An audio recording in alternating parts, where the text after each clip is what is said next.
1,000 years ago, when its water was a clear and silvery blue and its banks were truly green, the Thames was already a river of palaces. Here at Greenwich, on land once owned by the Saxon King Alfred's daughter, a palace has stood for more than 5 centuries. This beautiful house, designed by Inigo Jones, became the treasured home of Henrietta Maria, Queen of Charles I. Another great architect, Sir Christopher Wren, designed most of these fine buildings, now the Royal Naval College, on the site of the older palace.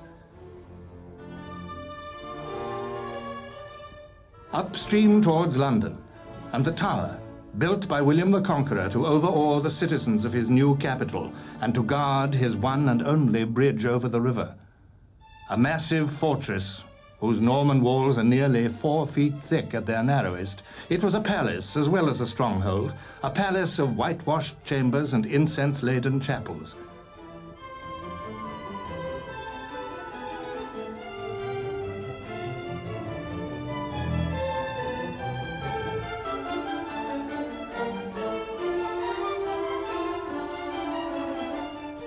Here at Westminster, there was already a palace when the Normans came, a palace which remained the principal residence of the kings of England until the time of Henry VIII.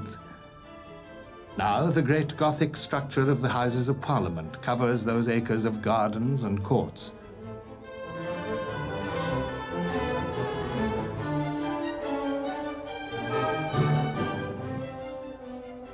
One part of the palace remains, Westminster Hall, begun by the Conqueror's red-faced son, Rufus. Beneath its splendid hammer-beam roof, Britain's sovereigns lie in state after death. Forget the spreading of the hideous town, wrote William Morris. Think rather of the pack-horse on the down, and dream of London, small and white and clean, the clear Thames bordered by its gardens green.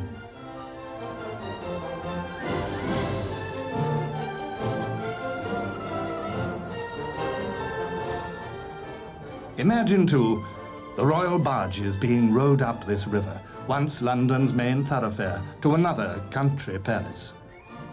Hampton Court was much altered for William and Mary by Christopher Wren, with a classical east front looking out over gracious gardens. It was built originally by Cardinal Wolsey, the Suffolk butcher's son who had become the most powerful man in the England of Henry VIII. At Hampton Court, Wolsey lived like a king himself, with a chamberlain and a household of 500 liveried attendants. Such display of riches and power naturally aroused the jealousy of his master, and in a vain attempt to save himself from downfall, Wolsey gave the palace to Henry, who made it even finer.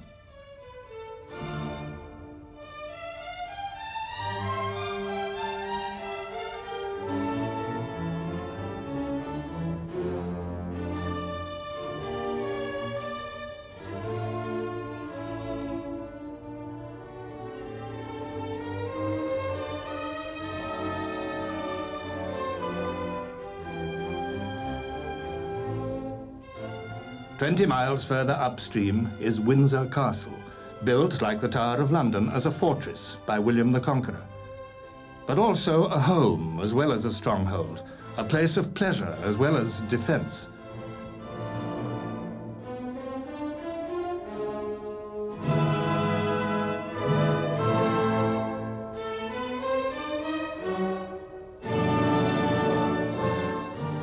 The round tower, symbol of Norman might, still dominates the castle, and the royal standard flying above it shows that Windsor is still a royal residence, as it was close on 1,000 years ago.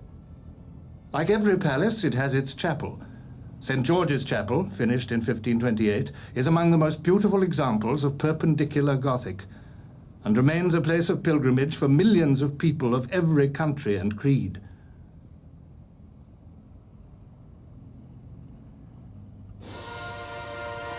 Today, the Queen returns to Buckingham Palace from Windsor by car. But the household cavalry, so familiar a sight in the Mall, are a reminder that in Henry VIII's time, the journey would have been by horse or barge.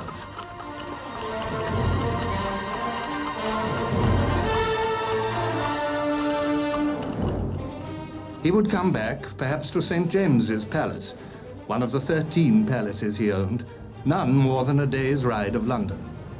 St. James's was then a country house, built round 4 courts. From the balcony of this one, Friary Court, each new sovereign is proclaimed, to this day.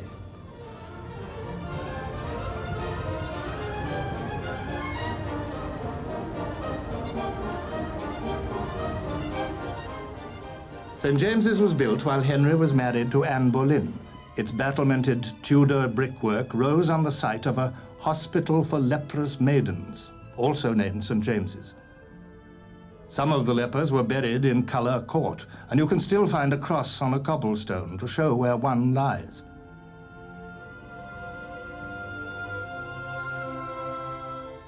Although the sovereign no longer lives there, St. James's was a favourite palace of the Stuart kings. Charles II was born here, and it was in his reign that an attempt was made to reassemble the magnificent royal art collection built up by his father from all over Europe, nearly all dispersed during Cromwell's time.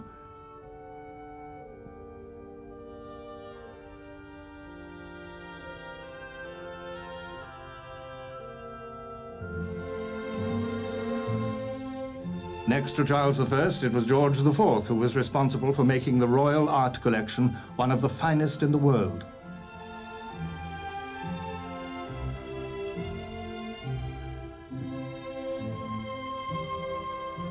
This was how St. James's looked when George IV was a boy.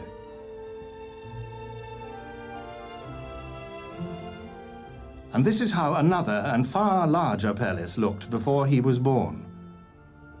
Whitehall Palace was the principal residence of the kings of England for almost the whole of the 17th century. With a gateway designed by Holbein, it covered an area of 24 acres and was the biggest palace in Europe. In 1698, it was destroyed by a raging fire, started when a Dutch maidservant left her master's clothes too near a charcoal brazier.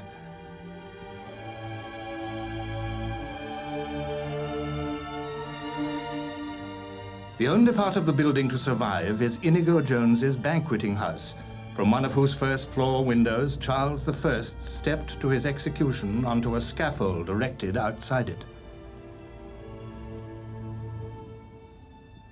In Charles's lifetime, the banqueting house dominated the river front.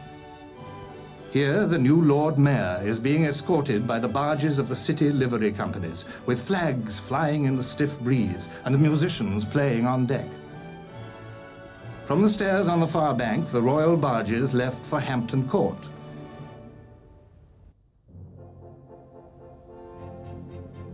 And here, in this painting by the Dutch artist Leonard Neef, they are seen approaching the palace.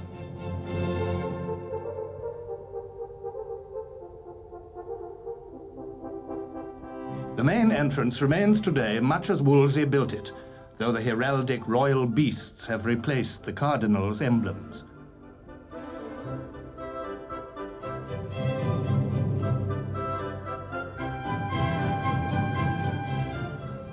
Beyond the archway is Clock Court, the main courtyard of the Tudor palace, with its astronomical clock showing the signs of the zodiac, the hour, the day, the month, the phases of the moon, and the time of high water at London Bridge. In the passage by the chapel linger the ghosts of Tudor England.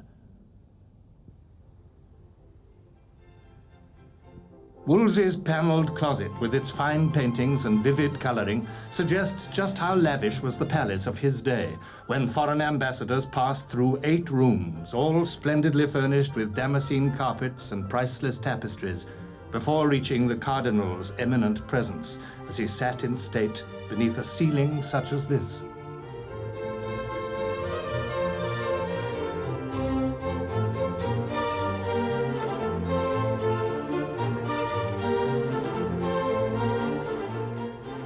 Small wonder then that Henry VIII determined to go one better and ensured that his controller, Sir Henry Guilford, painted here by Holbein, ran his household in a way calculated to impress foreign visitors. When William III and Mary came to live at Hampton Court, their household was far more modest, though the interior of Wren's new wing lacked nothing in splendor. Here is the King's staircase, the intricate wrought iron balustrade made from designs of the French smith Jean Tijoux, and the exotic walls and ceiling with their riotous medley of gods, goddesses, and heroes of ancient Rome. They were painted by the Italian Antonio Verio, who had been brought to England in the time of Charles II, and reflect all the sumptuousness of late 17th century taste.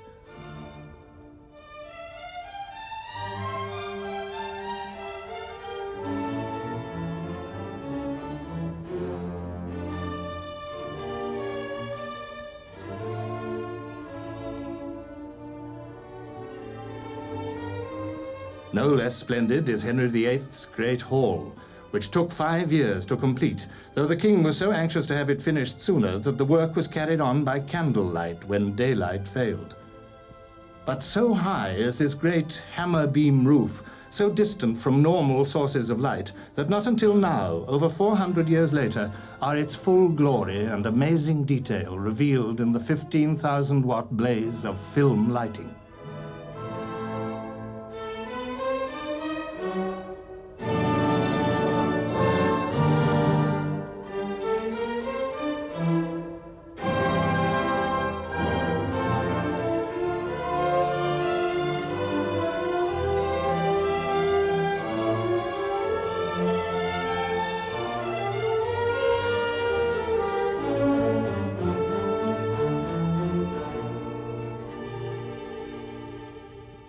After dining in the hall, Henry would retire to his state rooms, guarded by this great watching chamber, whose painted ceiling is studded with the arms and badges of Henry and his third queen, Jane Seymour, with whom he loved to go shooting deer with his crossbow in the surrounding parks.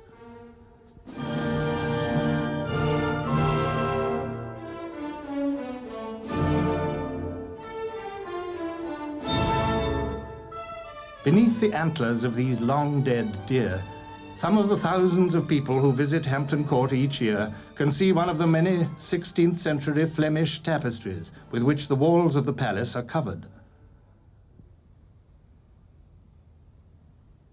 Between the King's and the Queen's state apartments is a gallery with Sir Peter Lely's portraits of the beauties who graced Charles II's court.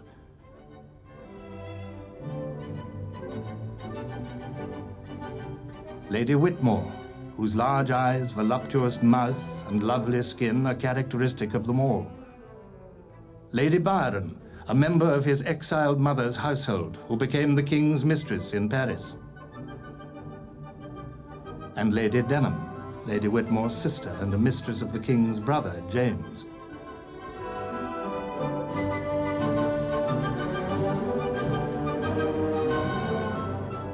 Mrs. Middleton, in the view of a contemporary, an incomparable, beautiful lady.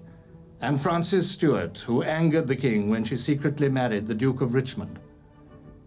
The royal dwarf, Sir Geoffrey Hudson, at the age of 30, a tiny figure less than 2 feet high, who jumped out of a pie on Henrietta Maria's dining table one day to bow politely to her. The Queen's drawing room was decorated by Verrio for Queen Anne, whose good-humoured, asthmatic Danish husband, Prince George, Lord High Admiral of England, is shown pointing to the fleet. And in those days, when sea power was real power, this picture reflected the national pride.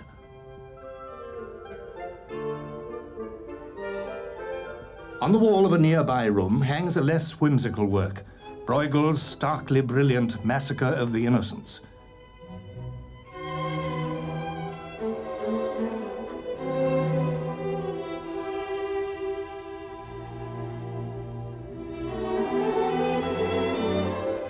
The Cartoon Gallery was designed by Wren to display the 7 cartoons by Raphael, which Charles I bought and are now in the Victoria and Albert Museum. This 17th century tapestry is copied from one of the original cartoons. It would be hard to find anything among the royal treasures more valuable than this 500-year-old painting by Andrea Mantegna. It is one of 7. For years now, no one has seen them. An astonishing feat of restoration is taking place, bringing back, with the help of modern techniques, the glories of a king among painters. The botched-up work of early restorers is being removed where possible. Sometimes the original has gone forever. Thus, above these delicate beasts loom the crudely daubed trees of a long-dead hack. Queen Victoria expressed her love for Prince Albert by giving him presents of things for which he most deeply cared. Works by early Italian painters. Others were bought by the prince himself.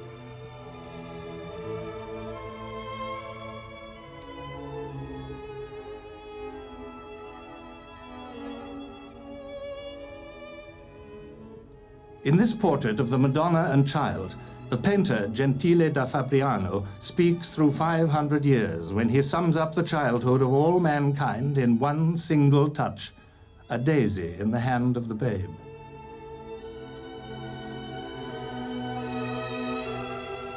Another Italian primitive, if primitive is the word for Duccio's remarkable insight into a woman's mind, knowing that Mary would have eyes not for the universal crisis of the crucifixion, but simply for the hurt, bleeding feet of her son. The formal gardens at Hampton Court, in which Henry VIII employed 30 gardeners, are neat and regular, as the Tudors liked them. Capability Brown, who used to say that nature hates a straight line, was appointed royal gardener here in 1764, when people preferred more natural gardens than these. But he declined to alter the gardens at Hampton Court, telling the king, in his own blunt way, that any improvement would be lacking in taste.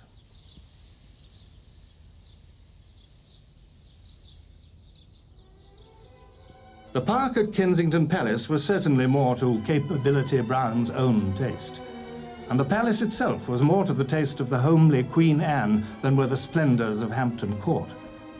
She came to live in this plain country house after the heartbreaking experience of a succession of babies who never lived long.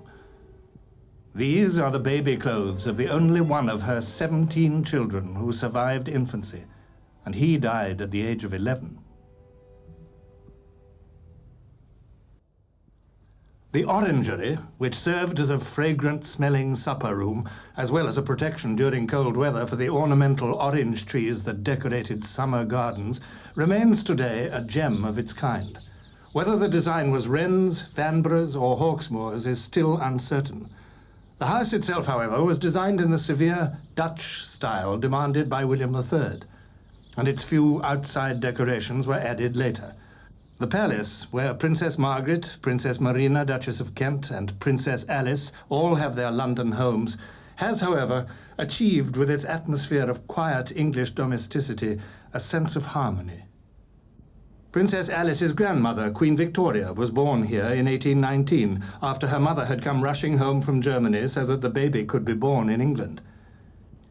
80 years later, this portrait of Queen Victoria was painted by von Angeli.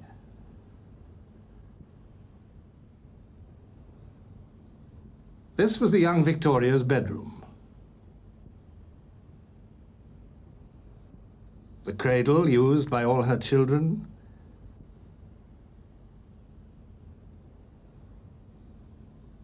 Her washstand.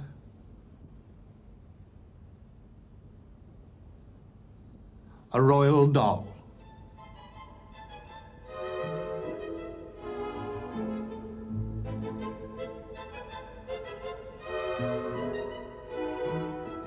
Although Victoria was so strictly brought up by her German governess, a formidable woman with a passion for caraway seeds, it was this governess, Baroness Lehzen, who helped her to make her dolls, 132 of them, all neatly painted, carefully clothed, and fondly tended, though later owners seem to have been rather slack with the darning needle.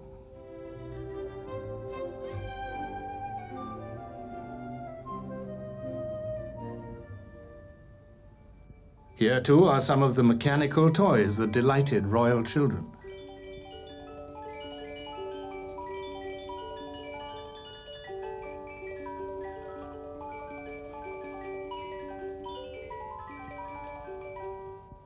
Despite the severity of her upbringing, Queen Victoria retained a deep affection for Kensington and remembered to the end of her days the donkey rides she was occasionally allowed to enjoy in the gardens she could see from the windows of her room.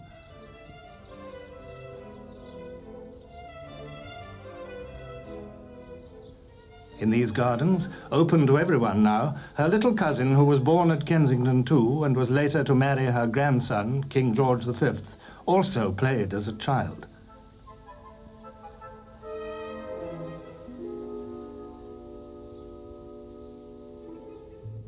All her life, Queen Mary loved gardens, and not least those of the palace of Holyrood House at Edinburgh.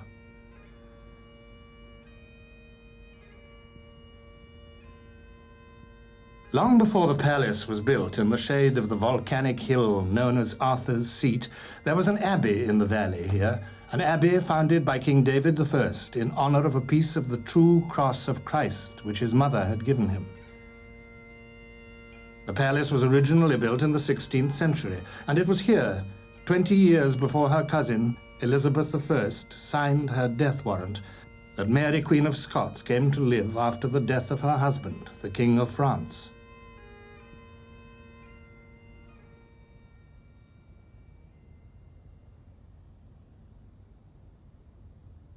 When she was 23, Mary married again.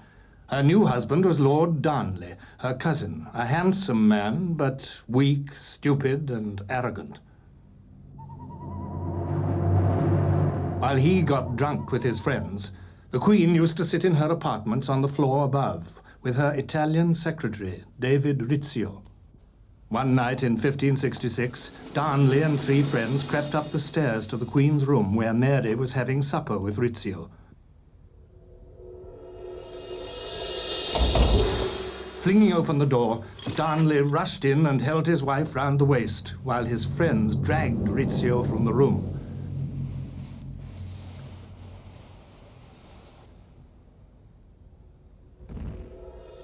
Outside the Queen's bedchamber, they hacked him to death with their daggers.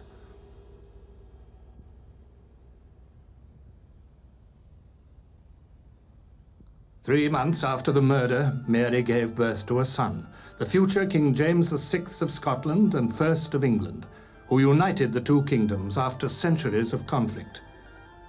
Throughout his life, he had a horror of naked steel.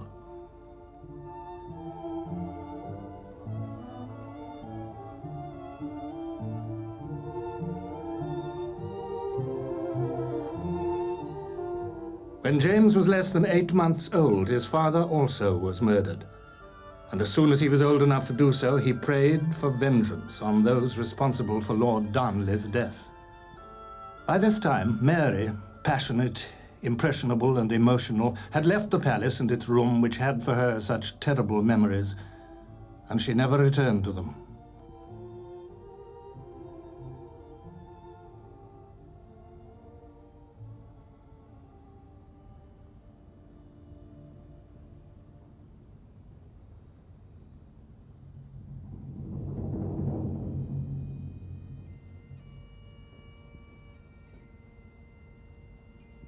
She had been happy here once, playing skittles and chess with her ladies-in-waiting, listening to her minstrels and Rizzio singing, running outside with her dogs on the lawn where the Queen's bodyguard of archers now practice.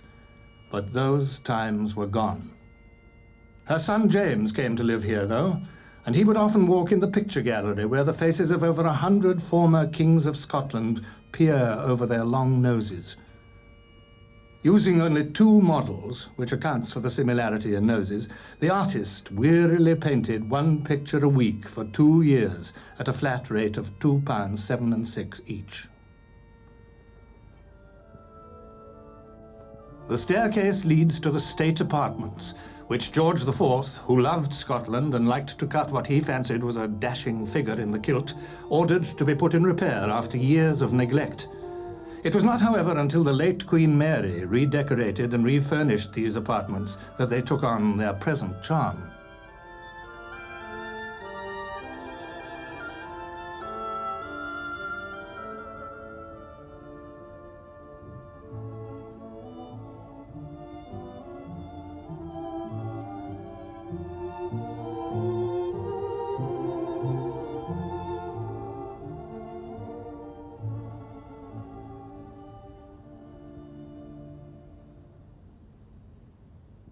The true memorial of George IV lies 400 miles further south, at Windsor, in sight of the equestrian statue of his father.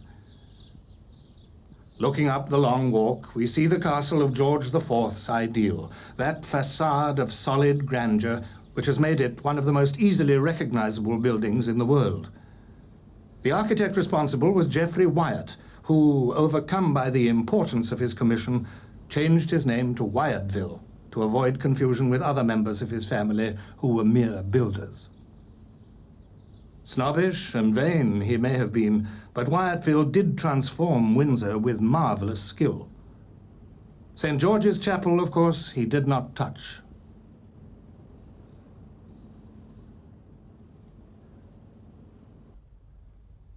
It has remained almost unchanged since these windows were inserted nearly 5 centuries ago. It looks today much as it did look when these gates, the finest examples of English Gothic ironwork, were placed here in the 15th century to screen the tomb of Edward IV, the chapel's founder.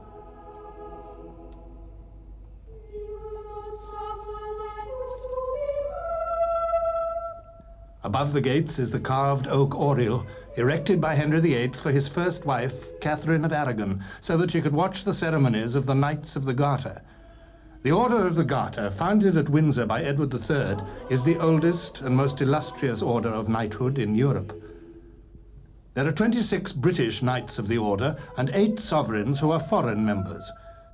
Their plates are fixed to the backs of the stalls, and their banners, hanging high up on the wall above their crested helmets, lead the eye upwards to the exquisitely vaulted ceiling.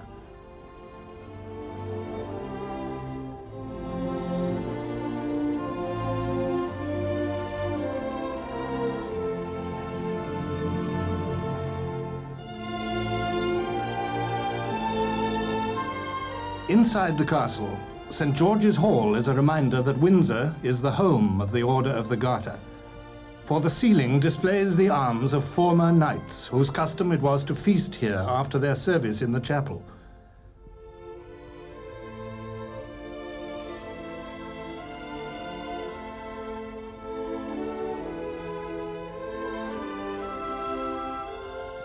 and on the long 14th century wall, between royal portraits and busts, the series is continued up to the present day. The Garter can be lost as well as gained. The Duke of Monmouth, natural son of Charles II, lost his for conspiring against his uncle, James II. He also lost his head.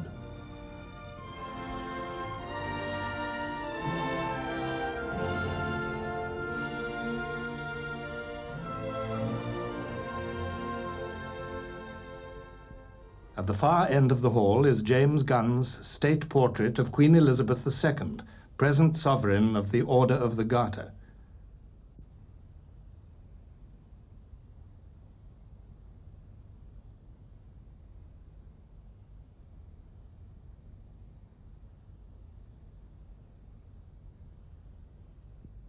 And the sovereign's chair.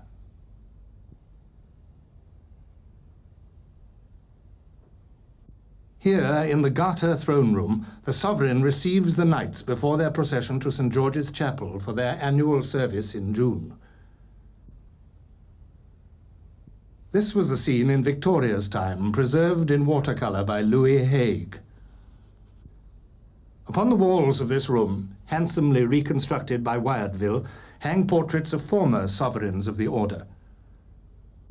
Visitors to the castle's state apartments, open when the court is not in residence, approach them by the grand staircase.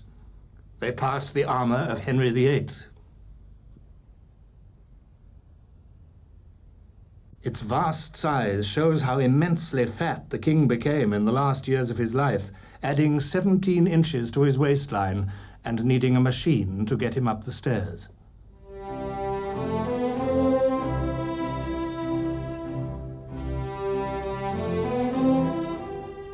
This suit of armour, in the Queen's Guard Chamber, belonged to Queen Elizabeth I's Lord Chancellor, Sir Christopher Hatton.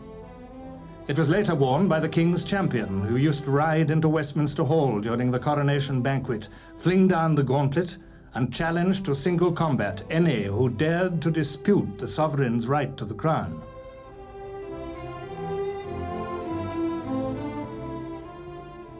Another champion and descendant of champions.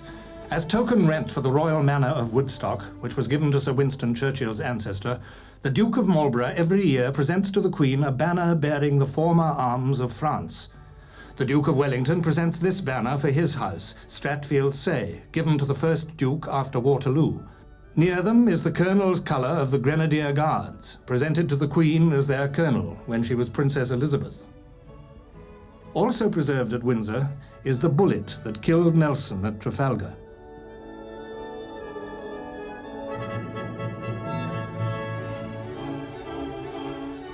It stands on a desk reputed to have been used by Napoleon, as does the Japanese Sword of Surrender handed by Field Marshal Terauchi to Earl Mountbatten in 1945.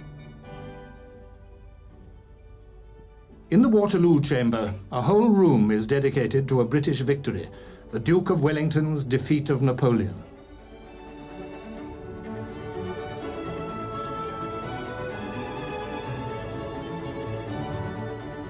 In this chamber hang Sir Thomas Lawrence's portraits of the European monarchs, soldiers, and statesmen who contributed to that defeat. Since 1830, when it was built, the Waterloo Chamber has replaced St. George's Hall as the main banqueting room of the castle. A banquet is usually held here on the anniversary of the Battle of Waterloo, when guests dine off gold plate at a table which can seat 150.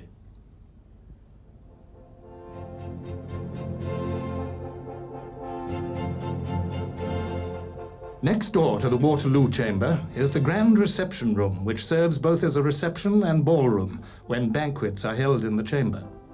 Decorated for George IV in the glittering, opulent style of Louis XV, Wyatville thought it altogether too Frenchy for the general atmosphere of Windsor.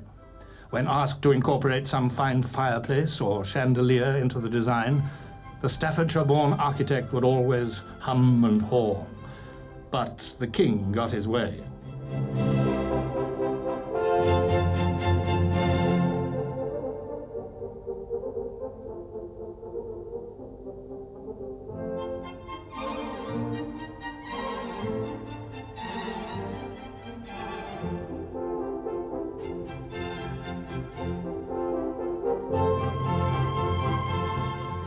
The Gobelin tapestries in the Queen's presence chamber and in the Queen's audience chamber display the pictorial quality enjoyed by the 17th and 18th century.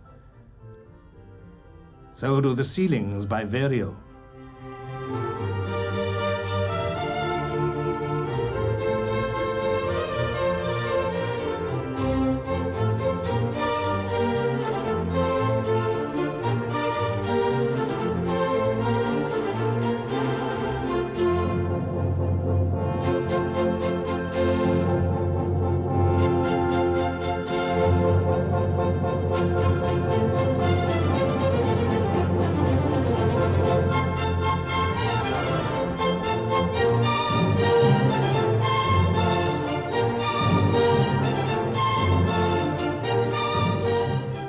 This ceiling, in the King's dining room, the third by Verrio, which has survived at Windsor, represents a banquet of the gods. Queen Catherine, the small, dark, and nervous daughter of the King of Portugal, fell in love with her husband almost at first sight. But Charles II, though he treated her with some kindness, preferred the company of his mistresses. A pair of bellows, which once belonged to the most famous of them, Nell Gwyn, stands beneath the Queen's portrait. The carving which surrounds this picture is by Grinling Gibbons, one of many examples of his genius at Windsor. Although the carvings are perfectly finished, the chips flew so fast when Gibbons worked that it seemed there were 3 carvers, not 1. Frances Stuart, Duchess of Richmond, one of the most beautiful members of Charles II's court, and the model for the figure of Britannia on the penny. This picture of Charles I is by Van Dyck, the great Flemish painter whose romantic but perceptive portraits of the Stuarts have preserved their features for posterity. And here is Henrietta Maria, Charles's queen. Here, also painted by Van Dyck, are Charles's 5 eldest children: Princess Elizabeth holding the baby, Anne, the future Charles II, his younger brother who became James II, and Princess Mary.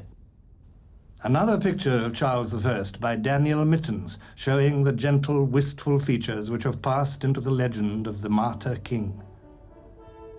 When the Italian sculptor Bernini saw this triple portrait by Van Dyck, he exclaimed that he had never beheld a countenance more unfortunate. This is a copy of the bust Bernini made from Van Dyck's portrait, sent to the sculptor in Rome. The original was probably destroyed in the Whitehall Palace fire. A table presented to Charles II by the City of London. Its oak frame is entirely covered with sheets of silver, elaborately embossed.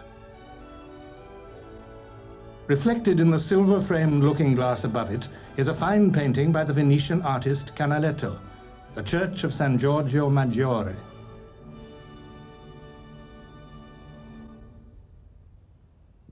Although known as the King's State Bedchamber, the King did not in fact sleep here, but next door, using this room as a secluded place to which only his closest advisors had access and where secret affairs could be discussed.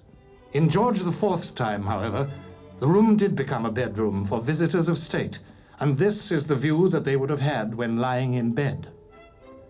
The French Emperor Napoleon III and the Empress Eugénie slept here during their visit to Queen Victoria.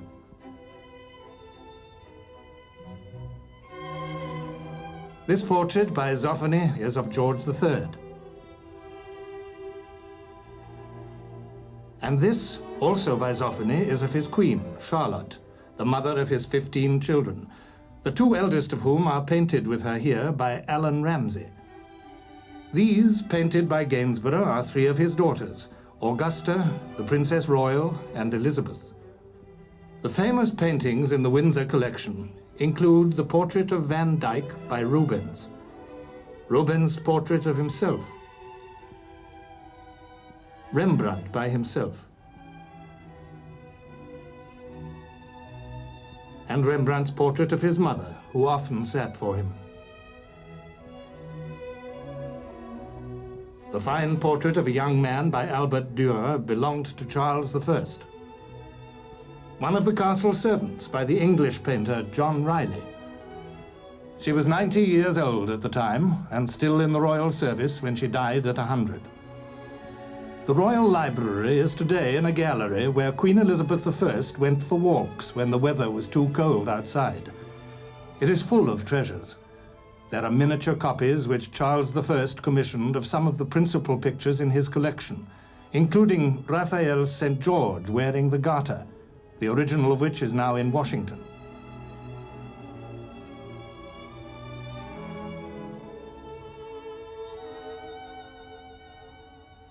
And these splendid drawings by Leonardo da Vinci, of which nearly 800 are preserved at Windsor. Many are displayed in a gallery made during the present reign at the visitors' entrance to the state apartments.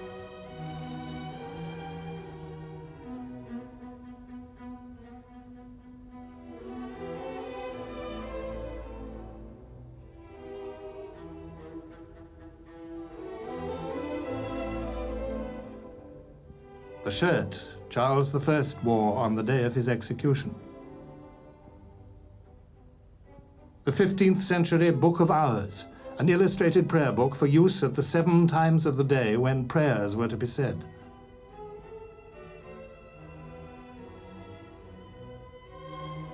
A book written by James I attacking the new habit of smoking, which he detested.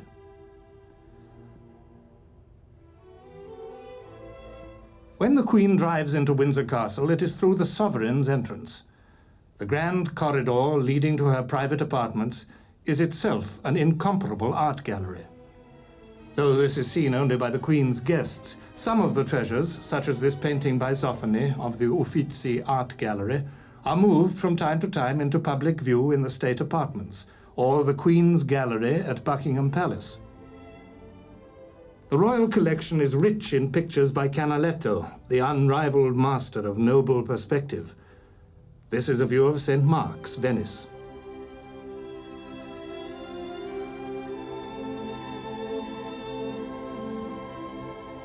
While he was living in Soho, Canaletto painted many London scenes. This one, looking towards St. Paul's, gives a wonderful impression of the forest of spires of Wren churches stretching away along the 18th century Thames waterfront.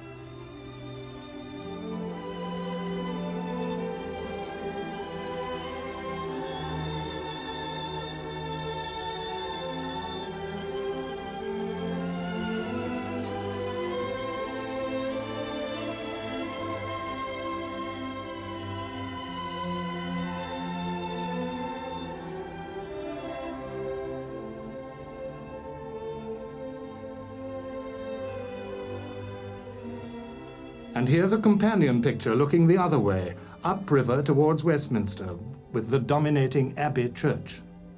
And a little nearer, the banqueting house in Whitehall, surrounded by the little houses where Whitehall Palace had once been.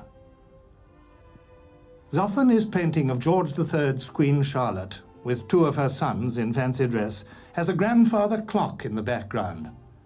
That same clock stands beside the picture in the grand corridor today.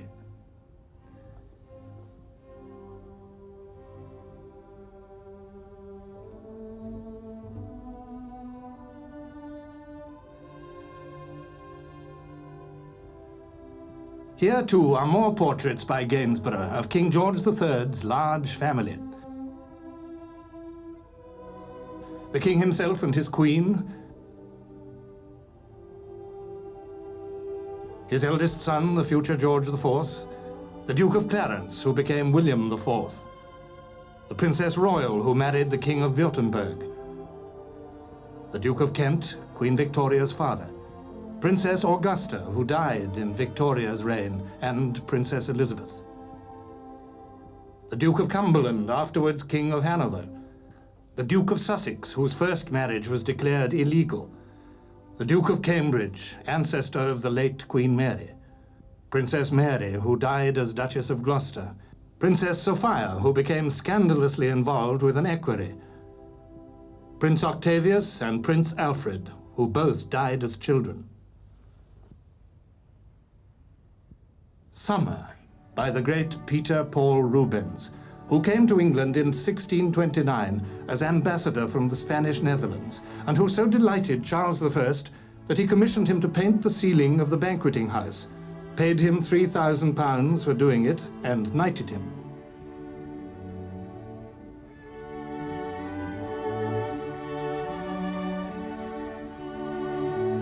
In this barn, man and animals shelter when the snows come, and Rubens paints them there for his companion piece, Winter.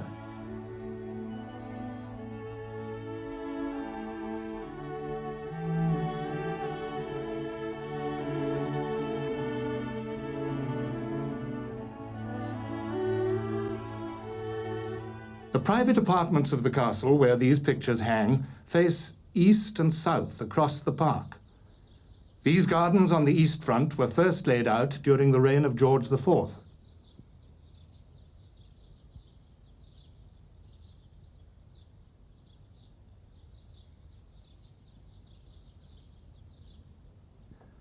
The White Drawing Room is one of 3 magnificent reception rooms in the private apartments at Windsor, splendid with glittering chandeliers and beautifully decorated doors from George IV's demolished Carlton House in London, where he lived as Prince Regent.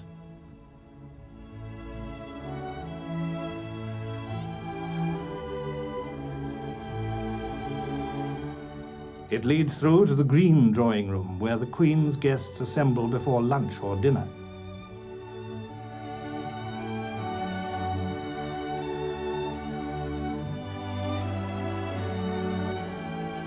The fireplace here also came from one of the drawing rooms in Carlton House.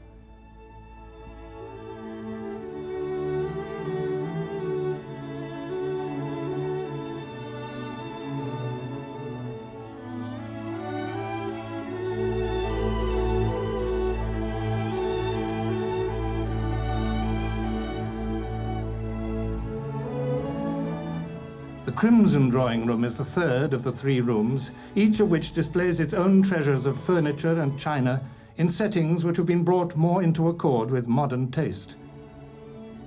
By the time Queen Elizabeth, the Queen Mother, came to live here, times had greatly changed. She and King George VI managed to impart to court life at Windsor an atmosphere of comparative informality in keeping with the spirit of a new age, although they, of course, as every sovereign must, accepted their responsibility to the continuing tradition. Very practical responsibilities, some of them. Those gorgeous chandeliers, for instance, take a whole month to clean.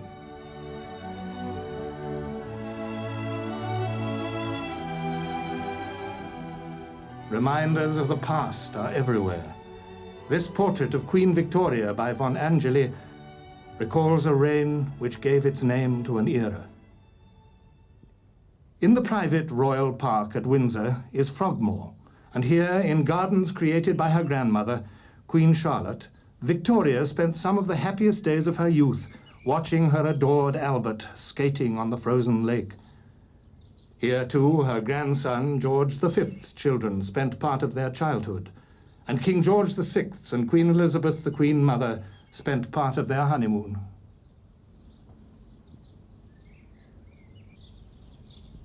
The children would cycle round the great mausoleum which their great-grandmother had built for Prince Albert, and where she too was laid to rest beside him after her years of widowhood.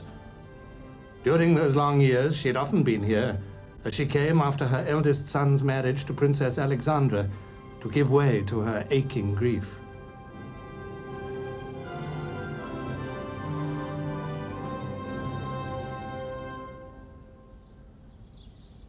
Victoria's mother, the Duchess of Kent, is also buried at Frogmore in a lakeside mausoleum near the cream-coloured house where she lived for the last 20 years of her life.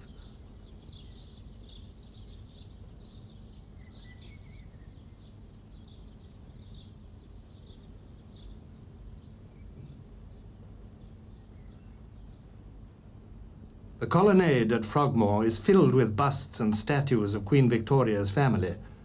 Her mother died in this room, and the daughter always remembered how she and Albert, waiting for the end, heard a cock crowing and a dog barking in the distance.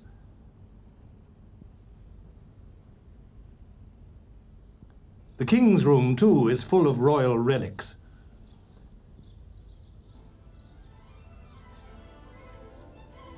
This was a courting chair, with the two seats kept well apart. Outside are walking sticks of several generations, and a sword stick belonging to George IV.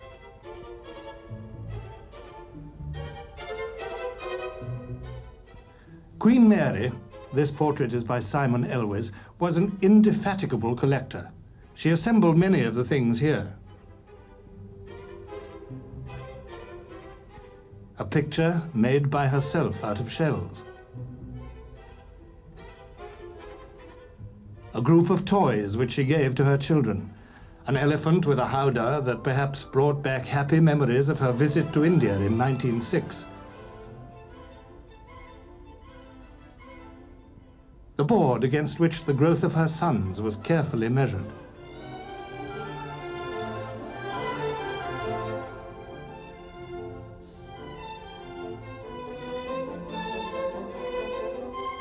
A photograph of the eldest son in 1915, aged 21 and on active service.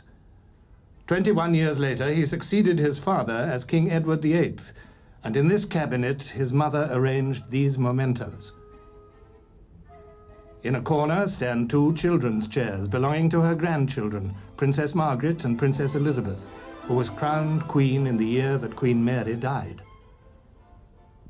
To most of the Queen's subjects, Frogmore is but a name. To millions of people all over the world, however, this palace is a symbol of British monarchy.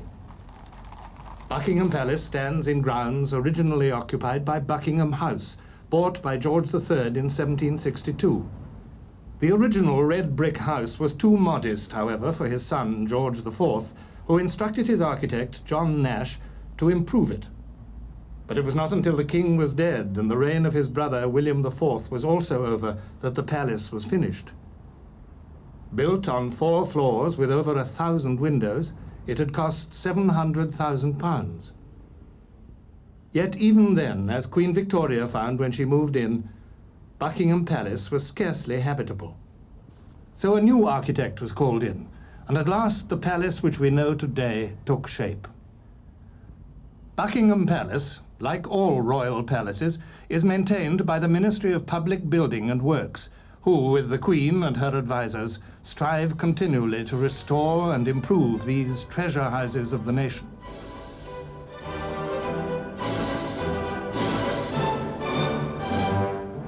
The imposing entrance leads across the marble hall to the bow room, through whose windows guests of the Queen at the 3 Buckingham Palace garden parties held here each year walk out onto the lawn.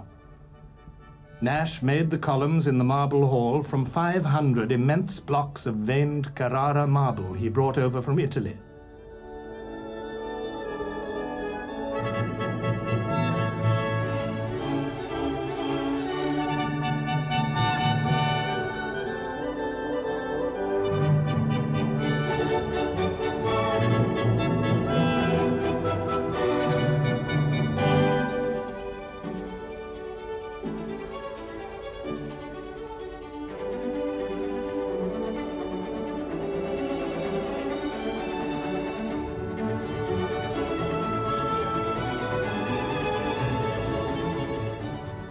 Outside the bow room windows in these gracious gardens, Queen Victoria used to walk every morning with Albert and watch him feed the birds by the lake.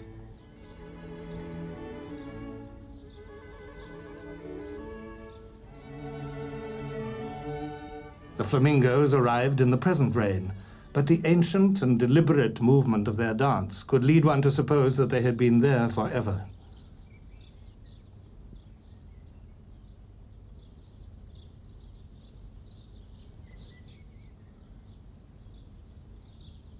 Nash's bow-windowed garden front has remained largely unchanged for over 100 years.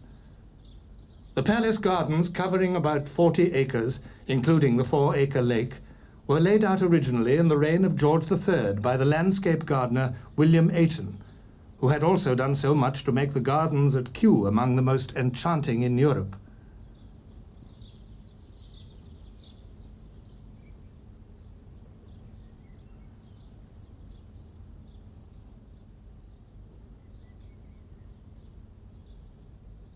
But into this scene of peace and quiet comes an occasional reminder that this is an age in which time is as much a problem in palaces as in offices.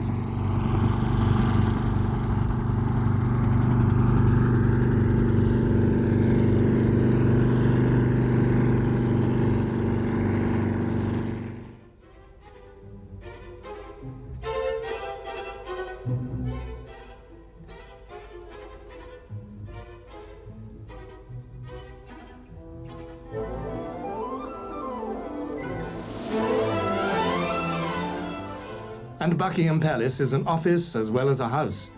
In this room, the 1844 room occupied by the Tsar of Russia in that year, George V did much of his work.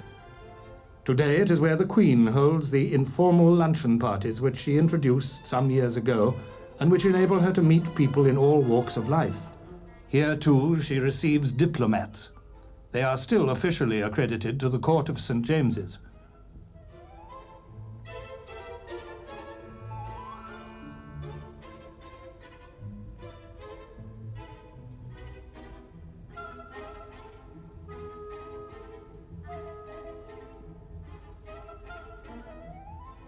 This room, next door, is part of what is known as the Belgian Suite, in which rulers of other countries stay at Buckingham Palace during state visits to Britain.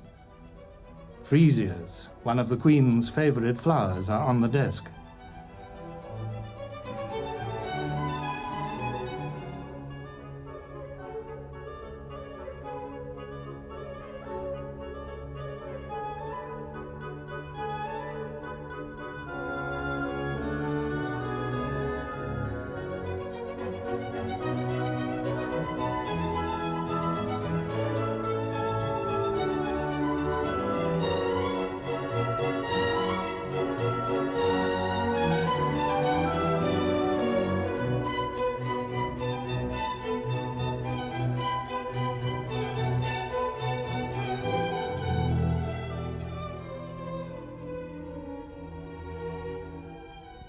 The grand staircase is as imposing today as it was when Queen Victoria walked up it in her bridal gown after her marriage to Prince Albert.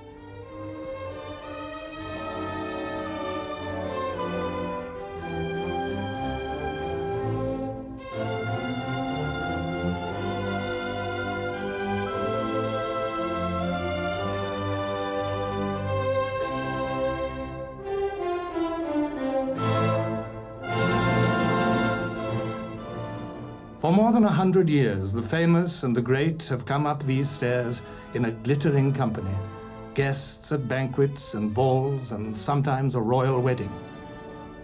This was how the artist Eugene Lamy saw the scene on the occasion of a state ball in July 1848. The grand staircase leads up to the picture gallery where banquets used to be held, such as this one in 1853, depicted in a watercolor by Haig. Then, as now, many of the world's masterpieces adorned the walls, which, to present-day eyes, would have looked decidedly overcrowded. Since the Queen came to the throne, modern ideas of lighting and display have transformed the picture gallery. St. George and the Dragon, one of Rubens's finest paintings, was once a prized possession of Charles I. Rubens portrayed the king as St. George. Sold by Cromwell's orders, the picture passed into French collections and was brought back to England by the Prince Regent, who swapped 4 Dutch pictures for it. The Assumption of the Virgin is also by Rubens. This brilliant picture, so fresh, so full of life, was done as a sort of tryout for much larger works, and parts of it appear in 2 big altar pieces, one in Brussels, the other in Vienna. The Muses by Tintoretto, one of the greatest masters of the Venetian school. Rembrandt's Lady with a Fan in all its exquisite detail.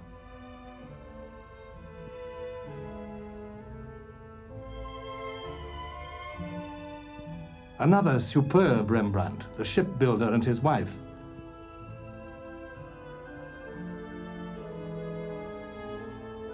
On the plan of the ship, Rembrandt has written his name and the date, 1633. What other artist could paint hands like that?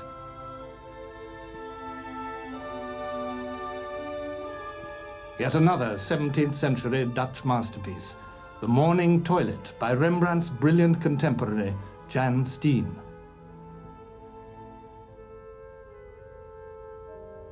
This famous Vermeer, one of the most delightful of all his works, The Lady at the Virginals, was bought by George III as the work of a minor Dutch painter.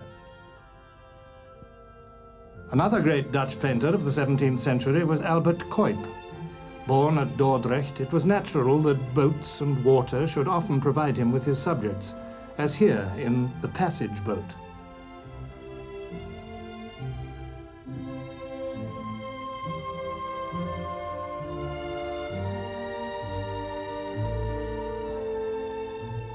Later, his great interest was light, which he painted with poetic feeling, as in the Horses with a Negro Page. During his stay in England, Van Dyck painted Charles I and his queen more than a dozen times. The king, who provided Van Dyck with a house, a knighthood, a pension, and eventually a wife, built a private wharf at Blackfriars so that he could visit his studio there more easily. The Young Gamblers, a fine work of a 17th century French artist, probably Mathieu Le Nain. Here too, in this treasure-filled picture gallery, is one of the most superb works of Le Nain's great contemporary, Claude, The Rape of Europa, painted in 1667. The royal collection grows year by year. Among contemporary works is Graham Sutherland's preliminary study for his tapestry in Coventry Cathedral, showing Christ in Majesty. It was presented to Prince Philip and is in the new library he has made in the palace.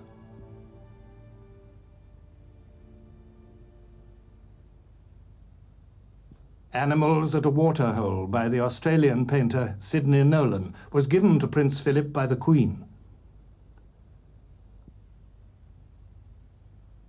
Back in the picture gallery, Honthorst's charming picture of the children of the King of Bohemia leads us through to the green drawing room, where the guests invited to a state banquet assemble before going in to dine.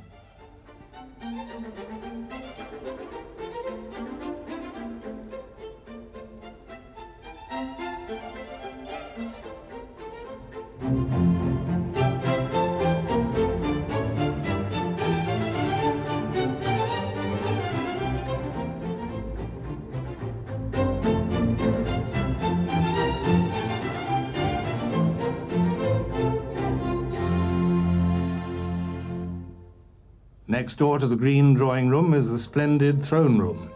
It is 65 feet long. The curtains and upholstery are of crimson silk, which once covered the walls as well.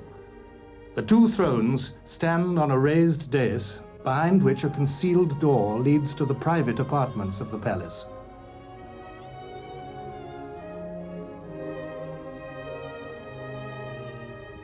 When Queen Victoria came to live here, she was shocked to discover that this room did not possess the one thing it might have been expected to possess, a throne. For her uncle's throne had been given to the House of Lords. So Victoria commissioned a new one, and it is still here.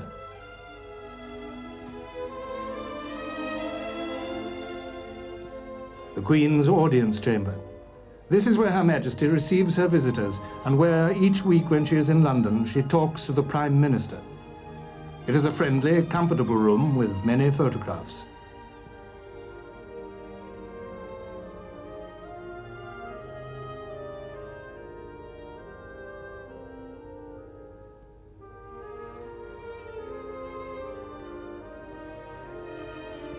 But it is also an office where she works, attending to the business of a constitutional monarch, which includes about 300 audiences a year, as well as all the other official engagements.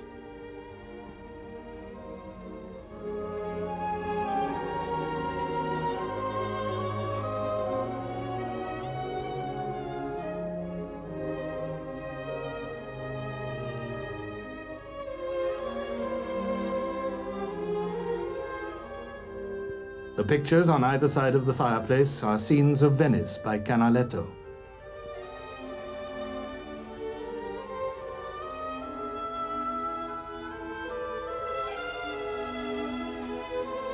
On the piano are photographs of her parents,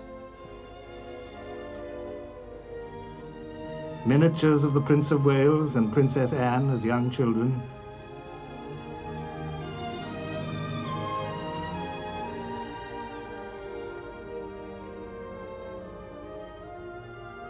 photos of the Prince of Wales and Prince Andrew, and of Princess Anne, who has inherited her mother's love of horses. In the same room is a case filled with snuff and patch boxes. And nearby is the jade collected by her grandmother, Queen Mary, just as she arranged it, shelf by shelf, in this cabinet.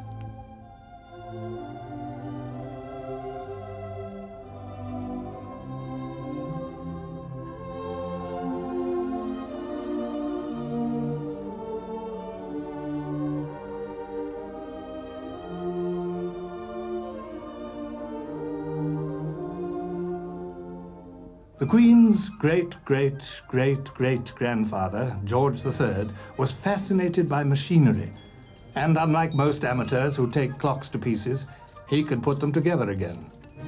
He had numerous clocks to practice on, and his son added more fine ones to the collection. George V, a stickler for punctuality, took great care to ensure that all these beautiful instruments told precisely the same time and were always kept in the same places.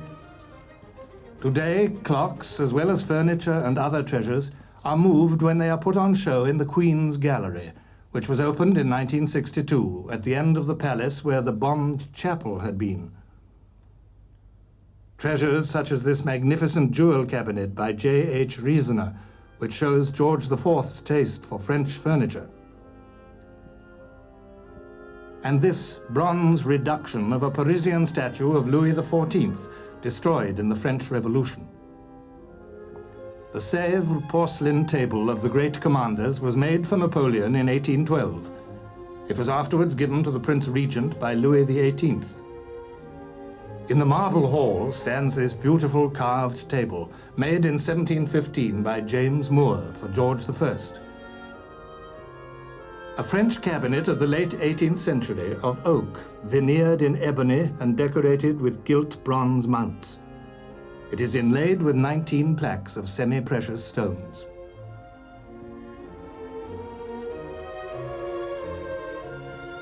The collection of Sèvres porcelain vases at Buckingham Palace was largely made by George IV. The center one belonged to Marie Antoinette, and the two on either side to Louis XVI. The porcelain in this cabinet, also from Sèvres, is some of the most sumptuous ever produced. The pieces form part of a service commissioned by Louis XVI in 1783, 10 years before he was guillotined. Expected to take 20 years to complete at a cost of £80,000, each piece is hand-painted with some mythological or historical scene. This room is known as the Royal Closet. Its secret door was the only feature of the entire palace which aroused any interest whatsoever in one difficult guest, an immensely rich Oriental potentate many years ago.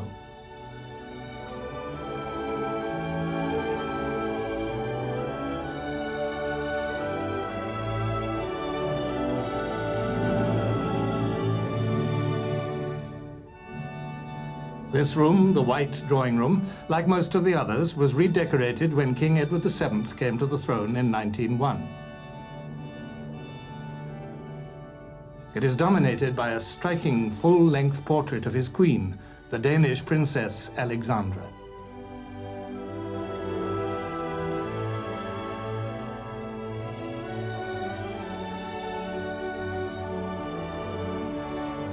The Edwardian era was a time of lively evening receptions held in these splendid rooms, lit by the sparkle of glittering chandeliers. This one, with its 144 lights, weighs 700 pounds. The floor of the music room needs the most expert and careful attention. Designed by Nash, it was completed in the 1830s and provides a beautiful finish to the architect's masterpiece.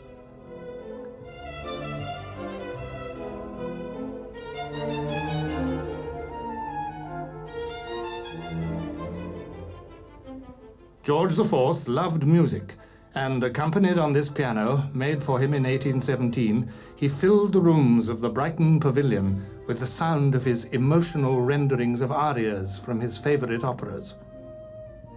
His niece Victoria loved music too, although she had not enjoyed learning to play the piano as a child.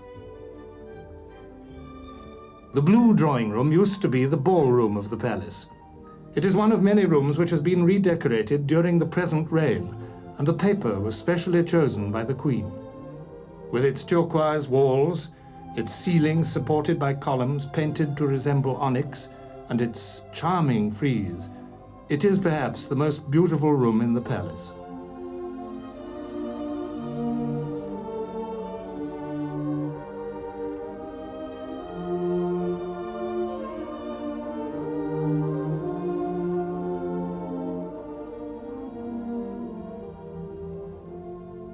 Doors designed by Nash lead out of the blue drawing room into the dining room.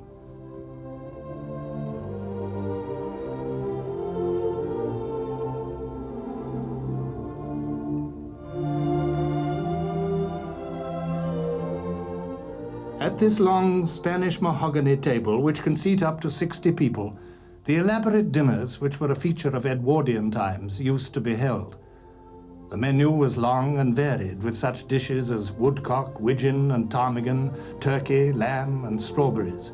Fare so different from that eaten by King George VI and Queen Elizabeth when they came to the palace during the Second World War to share the rations as well as the dangers of their people.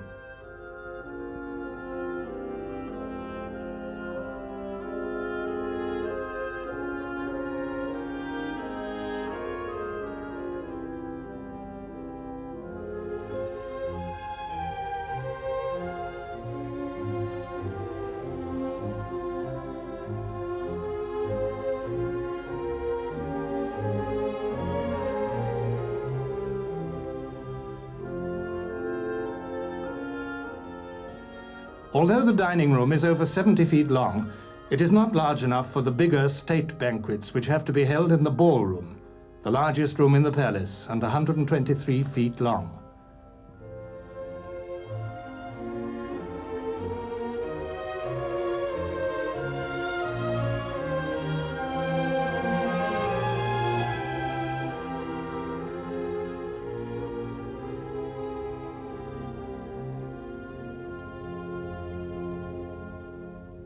Here it is that rulers of other countries are entertained, and the famous gold dinner service is used on these occasions.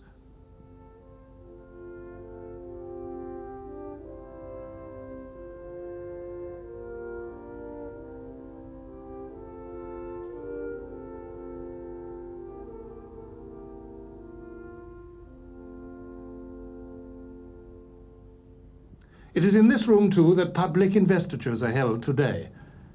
The Queen's throne stands on a dais beneath a canopy made from the hangings under which George V and Queen Mary sat at the Coronation Durbar in Delhi. Over 100 years before King George VI held investitures here for those who had distinguished themselves in the Second World War, Queen Victoria, whose memorial stands outside the forecourt railings, came out onto the balcony to watch her soldiers marching off to the Crimea. They formed lines, she told her uncle, presented arms, and then cheered very heartily and went off cheering. It was a touching and a beautiful sight. Since then, the center balcony above the forecourt where today's soldiers march has been the place where the royal family traditionally acknowledge the cheers of their people and, at times of public rejoicing, show themselves to the crowds that throng down the Mall to press against the railings.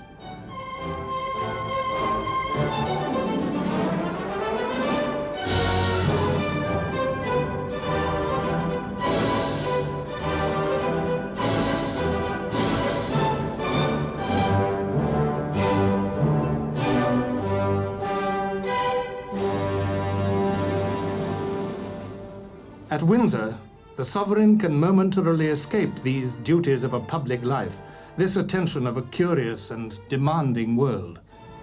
For Windsor, though a castle, is also a quiet home. Pepys, writing his diary in Charles II's time, called it the most romantic castle in the world, and so it is. But it's more than that.